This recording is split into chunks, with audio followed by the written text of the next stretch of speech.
السلام علیکم ورحمۃ اللہ وبرکاتہ۔ ہم پر جیسے کوئی بجلی سی آ گری تھی۔ ہم میں سے کسی نے خواب میں بھی نہیں سوچا تھا کہ اتنا بڑا سانحہ ہو جائے گا جو ہمیں دہلا کر رکھ دے گا اور غم کے پہاڑ ایک ایک کر کے ٹوٹ پڑیں گے۔ میں گھر میں اپنے والد کی اچانک موت پر سب سے زیادہ پریشان تھا، کیونکہ گھر کا تمام بوجھ میرے کندھوں پر آ پڑا تھا، جو کسی چٹان سے کم بھاری نہ تھا۔ اس وقت میری عمر ہی کیا تھی؟ میں نہیں جانتا تھا کہ پریشانی کیا ہوتی ہے، مسائل کیا ہوتے ہیں۔ زندگی بے فکری اور سکون سے گزر رہی تھی۔ میری دو جوان بہنیں تھیں۔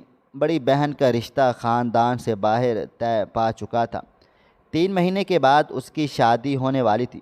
میرا کوئی اور بھائی نہیں تھا جو یہ بوجھ اٹھاتا اور ساتھ دیتا۔ چچا یا ماموں کی حالت بھی ایسی نہ تھی کہ وہ ہماری کفالت کر سکتے۔ ان کی خود گزر بسر بمشکل ہو پا رہی تھی۔ جو کچھ کرنا تھا وہ مجھے ہی کرنا تھا۔ مجھے ایک سرکاری دفتر میں ملازمت کرتے ہوئے ابھی 1 مہینہ ہی ہوا تھا کہ والدہ کو ملا کر ہمارا کنبہ کل 4 افراد پر مشتمل تھا۔ بدقسمتی سے مکان بھی کرائے کا تھا۔ میری تنخواہ اتنی نہیں تھی کہ گھر چلا سکوں۔ والد صاحب ایک آڑتی کے ہاں منشی تھے۔ اگر وہ حیات ہوتے تو ہم دونوں کی آمدنی میں گھر نہ صرف اچھی طرح چلتا بلکہ خاصی بچت بھی ہو جاتی، کیونکہ والد صاحب پارٹ ٹائم بھی کیا کرتے تھے اور وہ رات 10-11 بجے گھر واپس لوٹتے۔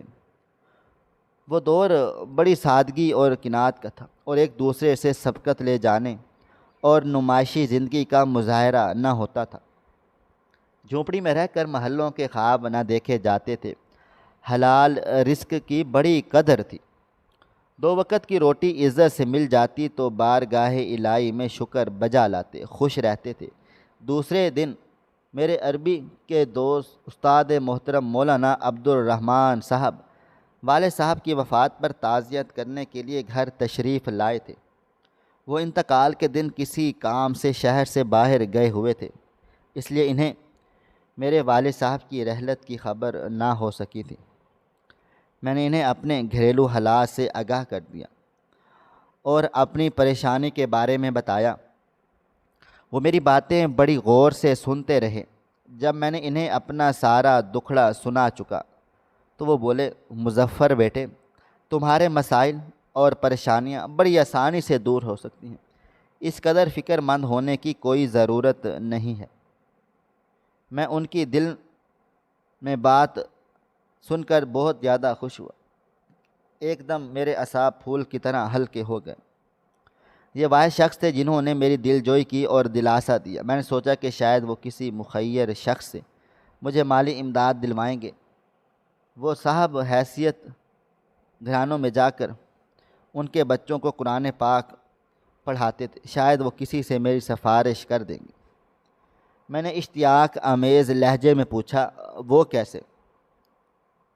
وہ ایسے کہ تم صرف اور صرف اللہ تعالیٰ کی ذات پر توکل کرو پیارے بیٹے۔ انہوں نے جو جواب دیا اسے سن کر میرا دل بجھ گیا تھا، چہرہ اتر گیا۔ انہوں نے میرا چہرہ جیسے پڑھ لیا ہو۔ وہ بولے، دیکھو بیٹے، اللہ تعالیٰ اپنے ان بندوں کو کبھی مایوس اور نامراد نہیں کرتا جو صرف اس سے مانگتے ہیں اور اس پر توکل کرتے ہیں، اس کے آگے ہاتھ پھیلاتے ہیں۔ جو شخص بندوں پر بھروسہ کرتا ہے، اسی سے امیدیں باندھ لیتا ہے، اسے کچھ بھی نہیں ملتا۔ میں ایسی باتیں مولویوں سے 1000 بار سن چکا تھا، پھر بھی میں نے بجھے ہوئے لہجے میں کہا، میں آپ کے ارشاد پر کاربند رہنے کی ہر ممکن کوشش کروں گا، مگر یہ توکل غیر متنزل ہونا چاہیے۔ وہ ناصحانہ انداز میں بولے، اس کے ساتھ تم صبر و شکر اور نماز کا دامن مضبوطی سے تھام لو تو اللہ تم پر اور فضل کرے گا۔ میں نے ان کی نصیحت گرہ میں باندھ لی۔ یوں بھی میں اللہ پر توکل کے سوا کوئی چارہ بھی نہیں تھا۔ بہن کی شادی کے اخراجات پورے ہونے کا دور دور تک کوئی امکان نظر نہیں آ رہا تھا۔ رشتہ داروں سے اسے کسی قسم کے زر تعاون اور مدد کی ذرہ بھر بھی امید نہ تھی۔ ان سے توقع رکھنا فضول تھا۔ شادی کی تاریخ 2 مہینے آگے بڑھ گئی تھی، اس لیے شادی والدہ کی عدت کے بعد ہی ہو سکتی تھی۔ جیسے جیسے شادی کے دن قریب آ رہے تھے ویسے ویسے میری فکر اور پریشانیوں میں اضافہ ہوتا چلا جا رہا تھا۔ والدہ کی عدت ختم ہونے کے 5 دن کے بعد لڑکے کے والد ہمارے ہاں آئے۔ میں ایک بات بتانا بھول گیا کہ میری والدہ بہن کی شادی کے سلسلے میں ذرا بھر بھی پریشان نہیں تھی۔ وہ مجھے پریشان دیکھ کر کہتی، بیٹے تم فکر مند کیوں ہوتے ہو؟ اللہ تعالیٰ بڑا کارساز ہے، مسبب الاسباب ہے۔ لڑکے کے والد کو دیکھ کر میں نے دل میں سوچا کہ ان سے شادی کے لیے 1 سال کی مہلت لے لوں گا۔ جب میں نے ان سے شادی کے لیے 1 سال کی مہلت مانگی تو انہوں نے حیرت سے پوچھا، بیٹا وہ کس لیے؟ اس لیے کہ حالات اجازت نہیں دے رہے ہیں۔ 1 برس کی مہلت مل جائے تو اس کے اندر ہم تیاری کر لیں گے۔ اگر 1 سال میں بھی تم تیاری نہ کر سکے تو کیا کرو گے؟ مزید 1 سال کی مہلت مانگو گے؟ وہ بڑے نرم اور محبت بھرے لہجے میں بولے، جی نہیں۔ میں نے بڑے اعتماد سے کہا، اللہ تعالیٰ نے چاہا تو 1 سال کے اندر اندر ہم کسی نہ کسی طرح سے تیاری کر ہی لیں گے۔ تمہاری جو آمدنی ہے اسے سامنے رکھتے ہوئے تم 30 برس بھی کچھ بھی نہیں کر سکتے، کیونکہ یہ 150 روپے کی بات نہیں ہے۔ کیوں؟ انہوں نے یہ بات غلط نہیں کہی تھی۔ ان کی یہ باتیں سن کر میری گردن خود بخود جھک گئی تھی، جیسے میں نے اعتراف کیا ہو۔ پھر بھی میں نے کمزور لہجے میں کہا، آپ سچ فرماتے ہیں، لیکن کوشش تو کرنے دینا۔ میں یہاں اس لیے حاضر ہوا ہوں کہ میری بہن کا بیٹا ہے سمیر۔ وہ میری طرف متوجہ ہو کر بولے، تم نے منگنی کے موقع پر ضرور دیکھا ہوگا، اس کا اپنا چلتا ہوا کاروبار ہے۔ آپ لوگ پسند کریں تو اپنی چھوٹی بہن مبشرہ کا رشتہ دے دیں اور ان دونوں بہنوں کی شادی ایک ہی دن اور ایک ساتھ کر دیں۔ اس طرح خرچہ خاصا کم ہو جائے گا اور آپ لوگ ایک بہت بڑے قرض سے فارغ بھی ہو جائیں گے۔ ان کی باتیں سن کر مجھے ایسا لگا تھا جیسے میں کوئی خواب دیکھ رہا ہوں۔ رب العزت نے بن مانگے ایک بہت اچھا رشتہ بھیج دیا تھا۔ ایسے رشتے تو خوابوں میں بھی نہیں ملتے۔ اللہ تعالیٰ کا جتنا شکر ادا کیا جائے کم تھا۔ میرا دل خوشی سے بھر گیا۔ بھائی صاحب، رشتہ تو بہت اچھا ہے، امی نے ممنونیت سے کہا۔ آپ نے ہماری بچی کو اس لائق سمجھا، پہلے بڑی بچی کی شادی تو ہونے دیں۔ دونوں بچیوں کی شادی ایک ساتھ کرنے میں حرج ہی کیا ہے؟ اسی طرح دونوں فرض بیک وقت ادا ہو جائیں گے اور آپ کے سر سے بوجھ بھی اتر جائے گا۔ انہوں نے جواب دیا، ہمارے حالات کیا ہیں، آپ سے کیا چھپانا۔ ایک بہن کی شادی کے لیے ہی سازگار نہیں ہے، اس لیے تو آپ سے مہلت مانگ رہے ہیں۔ یہ آپ کا خلوص اور محبت ہے کہ دونوں بہنوں کی شادی ایک ساتھ چاہتے ہیں۔ آپ کی اس خواہش کا ہم دل سے احترام کرتے ہیں، لیکن ہمارے لیے یہ ناممکن ہے۔ میں نے معذرت کر لی۔ مجھے اس بات کا اندازہ ہے کہ آپ لوگ کن حالات سے دوچار ہیں، لیکن آپ شادی کے اخراجات کی بالکل بھی پرواہ نہ کریں۔ وہ امی جان سے کہنے لگے، آپ دونوں بچیوں کو ایک جوڑے میں رخصت کر دیں تو مجھے کوئی بھی اعتراض نہ ہوگا، لیکن ہاں میں جانتا ہوں کہ دنیا والوں کی خاطر کچھ نہ کچھ خرچ کرنا پڑتا ہے۔ دیکھیں، زینت اور زینب میری بیٹیوں کی طرح ہیں، آپ کی عزت میری عزت ہے۔ میں 5000 روپے ساتھ لایا ہوں، دونوں بچیوں کی شادی کے لیے دے رہا ہوں، لیکن اس بات کی بھنک میرے گھر کے کسی فرد کے کانوں میں پڑے اور نہ ہی آپ کے رشتہ داروں کو اس بات کا علم ہو۔ یہ راز ہم تینوں کے درمیان رہے گا۔ کل میری بہن اور بھانجیاں آ کر زینب کی بات پکی کر جائیں گی۔ اتنا کہہ کر انہوں نے ایک لفافہ میری طرف بڑھا دیا تھا جس میں 5000 کی رقم موجود تھی۔ ان کے چلے جانے کے بعد میری والدہ سجدے میں گر پڑی اور وہ پھوٹ پھوٹ کر رونے لگ گئی تھی اور ان کی آنکھوں سے آنسوؤں کی جھڑی لگ گئی تھی۔ میں بھی اس قدر متاثر اور جذباتی ہوا تھا کہ میری آنکھوں سے آنسو سیلاب کی مانند بہنے لگ گئے تھے۔ وہ کتنے مخلص، عظیم اور بلند شخص تھے۔ رب العزت نے جو سبب بنایا تھا اس کے بارے میں خواب و خیال میں بھی نہیں سوچا تھا کہ اللہ تعالیٰ نے ہمیں اس بہانے سے نوازا تھا، کیونکہ ہم نے صرف اور صرف اس کی ذات پر بھروسہ کیا تھا۔ اس روز سے اللہ تعالیٰ کی ذات پر مکمل یقین ہو گیا تھا کہ ایک غیر متنزل یقین۔ عبد الرحمن صاحب جب بھی ملتے یہی کہتے کہ باری تعالیٰ کی ذات پر جو یقین رکھتا ہے وہ اسے مایوس نہیں کرتا۔ میں نے سوچا کہ انہیں بتا دوں کہ زینت کے سسر نے ہماری اس طرح سے مدد کی ہے کہ دوسرے ہاتھ کو خبر تک نہیں، لیکن معاملہ چونکہ رازداری کا تھا اس لیے چاہتے ہوئے بھی میں نہیں بتا سکا۔ بہنوں کی شادی کے بعد میں بھی اور بھی واقعات پیش آئے جو میری راہ میں مشکلات بھی پیش آئیں۔ چونکہ میں نے ہر قسم کے حالات میں اللہ تعالیٰ پر بھروسہ کرنا سیکھ لیا تھا، اس لیے اللہ تعالیٰ نے کبھی مایوس نہیں کیا۔ اس نے میری بڑی سے بڑی مشکل کو آسان کیا۔ وہ بے شک بڑا مشکل کشا ہے۔ میں ایک اور واقعہ بیان کرتا ہوں۔ اس نے کس طرح سے میرا مستقبل بنا دیا اور مجھے ایک ایسی مشکل سے نکال دیا جس کے بارے میں میں کبھی سوچ بھی نہیں سکتا تھا۔ بہنوں کی شادی کے کوئی ایک برس کے بعد پاکستان معرض وجود میں آیا۔ پاکستان بننے کے ایک برس کے بعد میں اپنی والدہ کو لے کر پاکستان چلا آیا۔ کراچی میں سکونت اختیار کر لی۔ میں بے سر و سامانے کی حالت میں پاکستان آیا تھا۔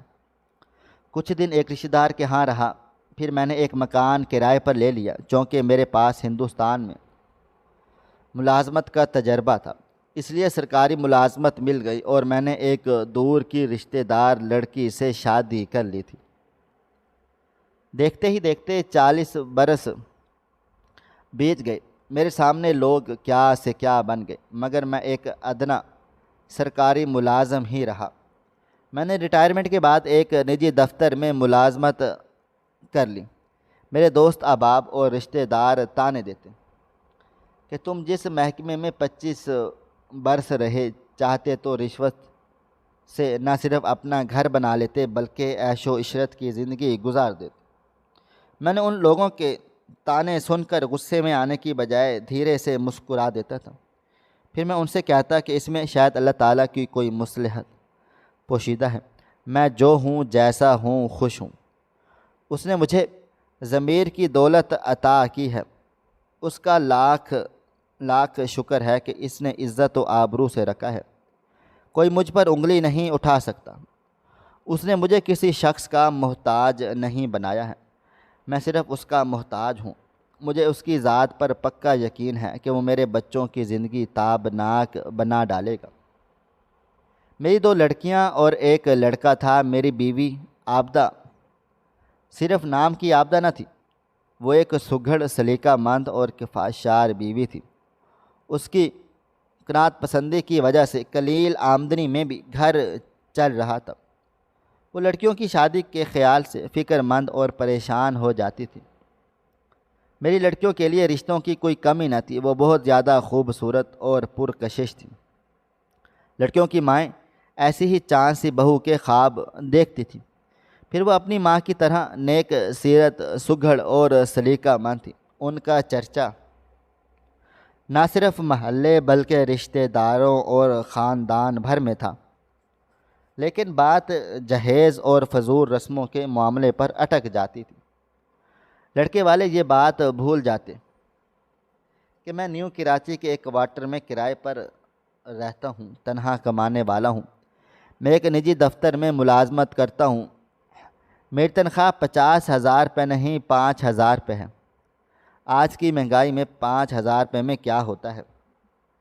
پھر بھی خدا تعالیٰ کا لاکھ لاکھ شکر تھا کہ قناعت اور سادگی کی وجہ سے کسی نہ کسی طرح گزر بسر ہو جاتی تھی۔ پھر میرے گھر میں رنگین ٹیلی ویژن تھا، نہ فریج۔ اس کے باوجود لڑکوں کی مائیں اپنا منہ کسی عفریت کی طرح کھول دیتی تھیں۔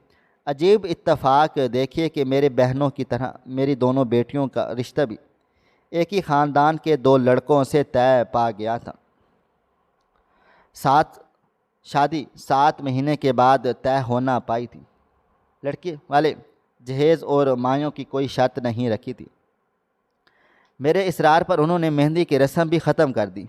میں نے یہ دیکھ کر لڑکیاں اس خاندان میں دیکھ تھیں کہ لڑکے شریف اور اعلیٰ تعلیم یافتہ تھے اور ان کی کمائی حلال رزق پر مبنی تھی۔ وہ میری بیٹیوں کی ایک رخصتی ایک ہی دن میں چاہتے تھے۔ میں نے اللہ تعالیٰ کی ذات پر بھروسہ کرتے ہوئے ان کی ہر بات مان لی۔ عابدہ نے دونوں بیٹیوں کے جہیز کے لیے ایک جگہ کمیٹی ڈالنے کی بات کی۔ 500 روپے کی کمیٹی تھی۔ انہوں نے کہا شادی سے 1 ماہ قبل 10,000 کی کمیٹی دیں گے۔ میں نے دفتر کے مالک سے بات چیت کی تو انہوں نے 20,000 روپے کی رقم بطور قرض دینے کا وعدہ کر لیا تھا اور اسی طرح 30,000 روپے کا مسئلے کا حل ہو گیا تھا، لیکن اب بھی خاصی رقم کی ضرورت تھی۔ عابدہ بہت زیادہ فکر مند اور پریشان رہنے لگ گئی تھی۔ یہ ایک فطری امر تھا۔ اسے لڑکیوں کی ماں ہونے کے ناطے گھر کی عزت اور وقار کا بڑا خیال تھا۔ میں لڑکیوں کے چہرے اور آنکھوں میں حزن و ملال دیکھتا تو وہ بڑی حساس طبیعت کی مالک تھیں۔ ماں باپ کے دکھ درد کو سمجھتی تھیں لیکن زبان سے کچھ بھی نہ کہتی تھیں۔ ایک روز مجھے دفتر سے آنے کے بعد ایک مڑا توڑا کاغذ ملا۔ میں نے اٹھا کر دیکھا تو اس پر بڑی بطول بیٹی کی تحریر نظر آئی۔ امی جان، میں اور ماریا یہ محسوس کر رہے ہیں جب سے ہم دونوں بہنوں کا رشتہ طے ہوا ہے، آپ اور ابو جان مالی حالات کی وجہ سے سخت پریشان ہیں کہ شادی کے اخراجات کے لیے رقم کہاں سے لائیں۔ وقت تیزی سے گزرتا جا رہا ہے۔ ہم اس گھر کی بیٹیاں ہیں۔ ہم دونوں ہمیں جان سے بھی پیارے ہیں۔ ہم سے آپ دونوں کی فکر مندی، پریشانی اور دکھ دیکھا نہیں جا رہا۔ کہنا تو نہیں چاہیے لیکن یہ بات کہنے کے لیے مجبور ہیں کہ رشتہ توڑ دیں۔ اس رشتے کے ختم ہونے پر ہمیں کوئی غم، افسوس، دکھ نہ ہوگا۔ خوشی ہوگی کہ ایک بہت بڑے بوجھ سے نجات مل گئی ہے۔ ہم دونوں بہنیں اعلیٰ تعلیم یافتہ ہیں، کسی اسکول میں استانے کی ملازمت کر لیں گی یا کسی ادارے میں ملازم ہو جائیں گی۔ آخر سینکڑوں لڑکیاں ملازمت کرتی ہیں۔ ہم اولاد ہونے کے ناطے والدین پر بوجھ بننا نہیں چاہتے۔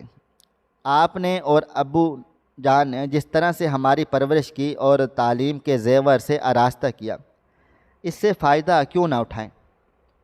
اگر کسی اسکول یا دفتر میں ہمارا ملازمت اختیار کرنا نامناسب ہے تو پھر گھر میں سلائی کڑھائی کا کام شروع کیا جا سکتا ہے۔ ہماری گلی کی کئی لڑکیاں گھروں میں سلائی کا کام کرتی ہیں اور ہر ماہ ایک معقول رقم حاصل کر لیتی ہیں۔ ہماری یہ تحریر ابو جان کو نہ دکھائیے گا اور نہ ہی ان سے اس موضوع پر کوئی بھی بات چیت کریے گا۔ آپ کی بیٹیاں بطول صابرہ۔ یہ خط پڑھ کر میں اب دیدہ ہو گیا تھا۔ مسجد میں عشاء کی نماز کے بعد میں اللہ تعالیٰ کو یاد کر کے خوب رو دیا تھا۔ میری لڑکیاں کتنی حساس اور حقیقت پسند تھیں۔ عابدہ نے اس موضوع پر مجھ سے کوئی بات چیت نہ کی اور نہ ہی میں نے ظاہر ہونے دیا کہ میں نے خط پڑھ لیا ہے۔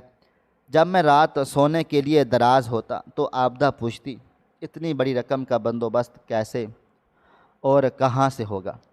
کیا آپ کوشش کر رہے ہیں نا؟ وہ راتوں کو سوتے ہوئے اچانک سے بیدار ہو جاتی اور گھٹ گھٹ کر رونے لگتی۔ مجھے بیدار کر کے کہتی کہ آپ کو ذرا بھر فکر نہیں ہے، آپ گھوڑے بیچ کر سو جاتے ہیں، آخر یہ شادی کیسے ہوگی؟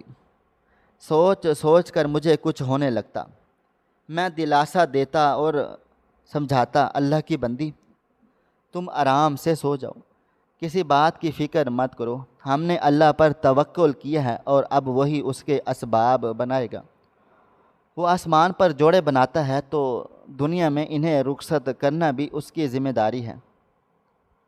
اللہ تعالیٰ پر جو بھروسہ کرتا ہے وہ اسے کبھی بھی مایوس نہیں کرتا۔ مایوسی کفر ہے۔ اس نے چاہا تو سب کام خیر و خوبی انجام پا جائیں گے۔ میرے دفتر میں کئی لوگ ہر مہینے انعامی بانڈ کی پرچیاں خریدتے تھے اور ان کے کبھی چھوٹے بڑے انعام نکل آتے تھے، اور یہ ایک وبا کی صورت اختیار کر گئی تھی۔ لوگ پرچیاں خرید کر تباہ ہو رہے تھے۔ بہت کم لوگوں کی قسمت یاوری ہوتی۔ دفتر کے ساتھی مجھے مشورہ دیتے کہ میں ہر مہینے 200 یا 300 روپے کی پرچیاں خرید کر اپنی قسمت آزمائی کروں، کیا پتہ کوئی بڑا انعام نکل آئے۔ اس طرح بچیوں کی شادیاں بڑی دھوم دھام سے ہو جائیں گی، تمام مسئلے چٹکی بجاتے حل ہو جائیں گے۔ میں ان لوگوں سے کہتا مجھے ان پرچیوں پر نہیں، اللہ تعالیٰ پر یقین ہے، بھروسہ ہے، میری مشکلات وہی حل کرے گا، یہ میرا ایمان اور یقین ہے۔ جب بھی کوئی مصیبت آتی ہے تو یہ کہہ کر نہیں آتی، اچانک آتی ہے۔ جہاں 10,000 کی کمیٹی ڈال رکھی تھی، وہ عورت ایک حادثے کا شکار ہو کر ہسپتال میں داخل ہو گئی، لہٰذا یہ کمیٹی پس پشت چلی گئی۔ اس کے تیسرے دن جس کمپنی میں میں ملازمت کر رہا تھا، اس کمپنی کا دیوالیہ نکل گیا، لہٰذا 1 مہینے کی تنخواہ دے کر ملازمین کو فارغ کر دیا گیا تھا۔ میں نے اس خیال سے 2-3 دوستوں سے 20,000 کی رقم قرض لی تھی کہ کمپنی سے قرض ملتے ہی انہیں لوٹا دوں گا۔ کمپنی کے دیوالیہ ہوتے ہی مجھ پر قیامت ٹوٹ پڑی تھی، اور ادھر کمیٹی کے 10,000 روپے بھی ہاتھ سے گئے تھے۔ مالک مکان نے میرے حالات کے پیش نظر مکان خالی کرنے کا نوٹس دے دیا تھا۔ میری بیوی اور دونوں لڑکیوں کا رو رو کر برا حال تھا۔ اس اچانک اور غیر متوقع امداد کے باوجود میں نے حوصلہ نہ ہارا۔ میں نے اپنی بیوی اور لڑکیوں کو سمجھا دیا کہ پریشان ہونے کی ضرورت نہیں ہے، یہ اس کی آزمائش ہے اور اس میں اللہ تعالیٰ کی کوئی مصلحت اور بہتری ہے۔ اس نے چاہا تو مصیبت کے یہ بادل جلد چھٹ جائیں گے۔ ہم نے اس کی ذات پر بھروسہ کیا ہے اور وہ ہماری مشکل ضرور آسان کر دے گا۔ شادی میں کچھ دن باقی رہ گئے ہیں۔ میں دن رات دوڑ کر دھوپ کر رہا تھا، کہیں سے اتنی رقم کا بندوبست ہو جائے، کس طرح شادی کے فرض سے فارغ ہو جاؤں، لیکن ایسی کوئی صورت دور دور تک نظر نہ آ رہی تھی۔ ہر سمت گھوپ اندھیرا تھا۔ ایک روز میرے بچپن کے ایک دوست اسلم جاوید صاحب مجھ سے ملنے چلے آئے تھے۔ وہ کلیئرنگ ایجنٹ تھے۔ ان کی بڑی کوشش تھی کہ وہ مجھے کسی طرح سے فائدہ پہنچا دیں۔ انہوں نے مجھ سے کہا کہ بیرون ملک سے 200 استعمال شدہ فریج کی ایک لاٹ آئی ہے، جسے ایک پارٹی نے کسٹم سے خرید لیا ہے۔ ان میں کوئی نہ کوئی ایسا نقص ہے جسے وہ لوگ اونے پونوں بیچ رہے ہیں۔ میرے خیال میں اس کا نقص 1000 5,100 میں درست ہو جائے گا۔ تم ایک فریج خرید لو، میں اسے بکوا دوں گا۔ اس طرح سے 4-5 ہزار روپے تمہیں منافع مل جائے گا۔ اگر تمہارے پاس رقم ہے تو اسی وقت میرے ساتھ چلو اور ایک فریج اٹھا کر لے آؤ۔ میں نے دل میں سوچا کہ اس مصیبت کی گھڑی میں اگر 6,000 روپے منافع کے مل جائیں گے تو کیا برے ہیں۔ میرے پاس قرض لی ہوئی رقم پڑی ہوئی تھی۔ اس رقم کو ابھی تک کسی وجہ سے خرچ نہیں کیا گیا تھا۔ میں نے عابدہ سے مشورہ صلاح کیا کہ وہ غریب خود کو بھی یہی کہتی تھی کہ کہیں سے کسی طرح بھی 2-4 پیسے ہاتھ آ جائیں۔ اب جو 2-4 پیسے مل رہے ہیں تو اسے ہاتھ سے نہ جانے دیں، فوراً احسن بھائی کے ساتھ چلے جائیں۔ احسن کے ساتھ میں اسٹور روم پر جا پہنچا تھا۔ وہاں پر مختلف سائز کے فریج موجود تھے۔ ایک بڑا فریج اچھی طرح سے پیک تھا، لیکن ایک طرح کا گتا پھٹا ہوا تھا جس سے اس کا ڈینٹ جھانک رہا تھا، اور وہ جو گاہک موجود تھے وہ اس ڈینٹ کی وجہ سے خریدنے سے اعتراض کر رہے تھے۔ احسن نے مجھے مشورہ دیا کہ میں اسے خرید لوں، یہ ڈینٹ ٹھیک ہو جائے گا، اس کی اچھی قیمت مل جائے گی۔ میں یہ فریج لے کر گھر پہنچا تو اسے ذہن میں ایک طرف رکھ دیا، اس لیے کہ میرا 2 کمروں کا مکان تھا۔ پہلے ہی اتنا زیادہ سامان موجود تھا کہ میں اسے اندر نہیں رکھ سکتا تھا۔ پڑوسیوں نے یہ سمجھا کہ ہم نے فریج جہیز میں دینے کے لیے خریدا ہے۔ وہ ہمارے گھر آ کر مبارکباد دینے لگ گئے تھے۔ فریج کو ہم نے اس طرح سے رکھا ہوا تھا کہ اس کا ڈینٹ صاف دکھائی نہ دے، تاکہ وہ یہ اعتراض نہ کر لیں کہ لڑکی کو جہیز میں دینے کے لیے سیکنڈ ہینڈ فریج خرید کر لائے ہیں۔ موسم کئی دنوں سے ابرآلود تھا، آسمان پر سفید اور کالے کالے بادل تیرتے رہتے تھے، کبھی تو سیاہ گہرے بادل چھا جاتے اور کبھی سورج نکل آتا تھا۔ اس رات سخت گرمی تھی، لیکن بارش کا کوئی امکان نہیں تھا۔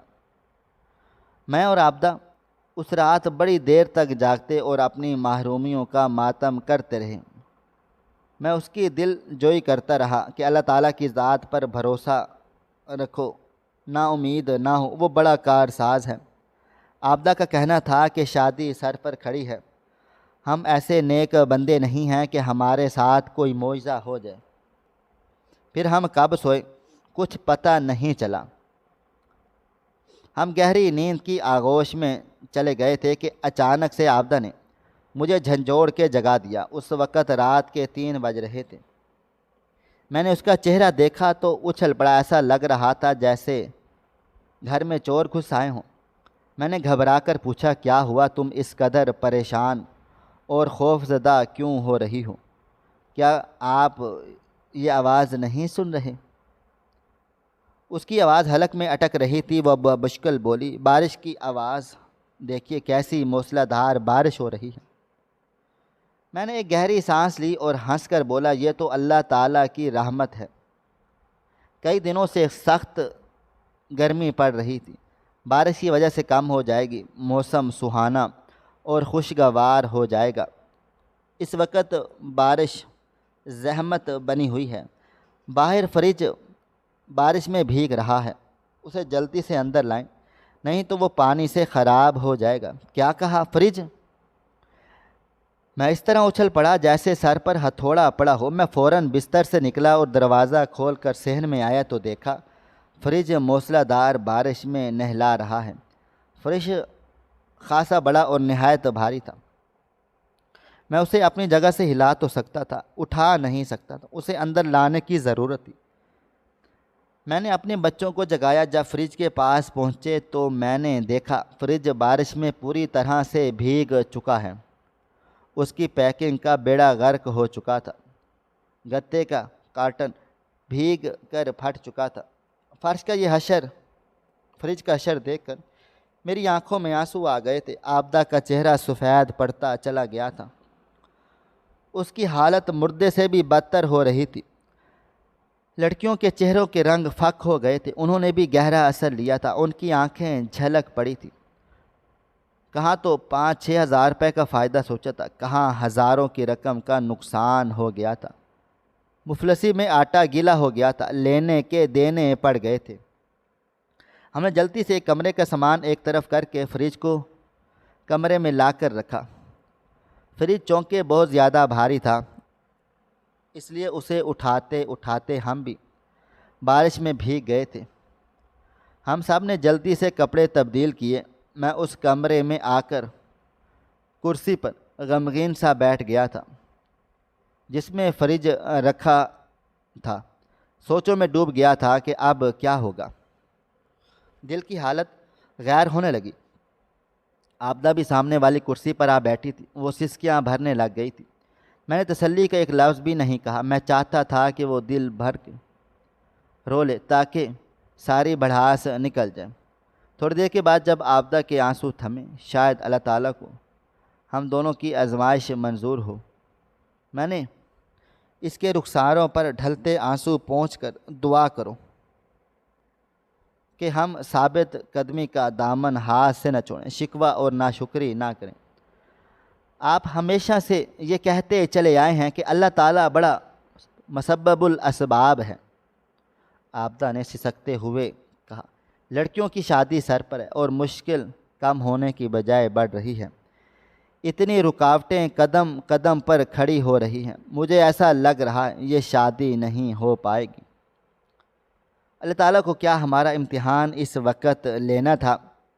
ہر بات میں اس کی کوئی مصلحت ہوتی ہے۔ ایک طرح سے میں نے اسے ہی نہیں اپنے آپ کو بھی تسلی دی کہ شاید میں اس کی کوئی بہتری ہو۔ بس آپ جھوٹی تسلیاں دیتی رہیں۔ وہ اپنے چہرے کو دوپٹے سے ڈھانک کر رونے لگ گئی تھی۔ فریج کو اس کمرے میں لانے کے بعد میرا بیٹا اور لڑکیاں اس کے اوپر صحن کا کاٹن جو بھیگ چکا تھا صحن میں ایک طرف پھینک کر فریج کو کپڑے سے صاف کرنے لگ گئی تھی۔ فریج کے دروازے میں جو تالا تھا اس میں چابی لٹک رہی تھی۔ میرا بیٹا ندیم فریج کا دروازہ کھولنے لگا تو میری بیٹی نے اسے ڈانٹ دیا، مگر وہ شریر اپنی حرکت سے باز نہ آیا تھا۔ اس نے موقع پا کر چابی گھما دی اور دروازہ کھول لیا۔ پھر فریدر کا دروازہ کھول کر اندر جھانکنے لگا۔ چند لمحوں تک جھانکتا رہا، پھر ایک دم پریشان لہجے میں چیخا، امی ابو ادھر آئیں، دیکھیں یہ کیا ہے؟ پھر کیا کوئی نئی مصیبت نازل ہو گئی؟ عابدہ نے چہرے سے دوپٹہ ہٹا کر سخت لہجے میں کہا، اس منحوس فریج کو گلی میں جا کر پھینک دو، یہ شادی نہیں ہو پائے گی۔ اللہ تعالیٰ کو کیا ہمارا امتحان اس وقت لینا تھا؟ ہر بات میں اس کی کوئی مصلحت ہوتی ہے۔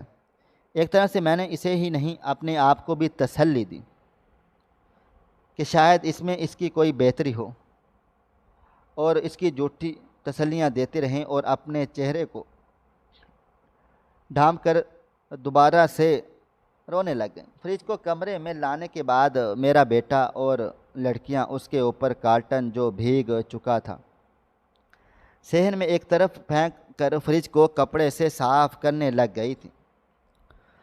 فریج کے دروازے پر جو تالا لگا ہوا تھا اس میں چابی لٹک رہی تھی۔ میرا بیٹا ندیم فریج کا دروازہ کھولنے لگا تو میری بیٹی نے اسے ڈانٹ دیا، مگر وہ شریر اپنی حرکت سے باز نہ آیا۔ اس نے موقع پا کر چابی گھما ڈالی اور دروازہ کھول دیا۔ پھر فریزر کا دروازہ کھول کر اندر جھانکنے لگا۔ چند لمحوں تک جھانکتا رہا، پھر ایک دم پریشان لہجے میں چیخا، امی ابو ادھر آئیں، دیکھیں یہ کیا ہے؟ پھر کیا کوئی نئی مصیبت نازل ہو گئی؟ عابدہ نے چہرے سے دوپٹہ ہٹا کر سخت لہجے میں کہا، اس منحوس فریج کو گلی میں جا کر پھینک آئے۔ میں اپنی جگہ سے اٹھ کر فریج کے پاس جہاں پہنچا تو میری آنکھیں حیرت سے پھٹی رہ گئی تھی۔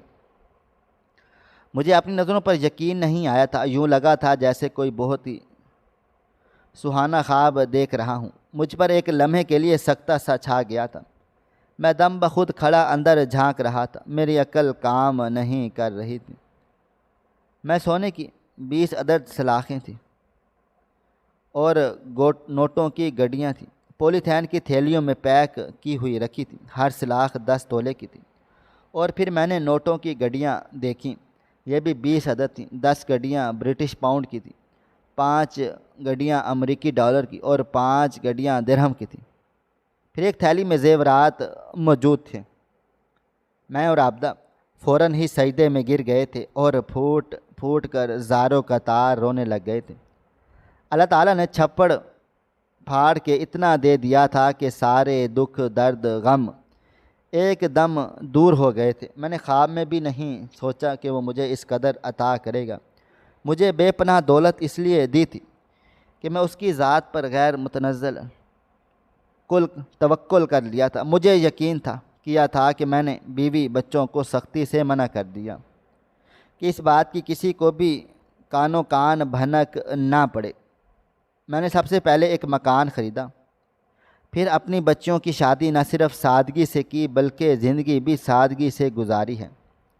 میں نے پرتعیش زندگی گزارنے کی بجائے اپنے خاندان کی ان غریب لڑکیوں کی شادی کے لیے 50,000 ہزار روپے، جن کی شادی والدین کی مالی مشکلات کی وجہ سے نہیں ہو پا رہی تھی، دے دیے۔ میں نے ملازمت چھوڑ کر ایک جنرل سٹور کھول لیا۔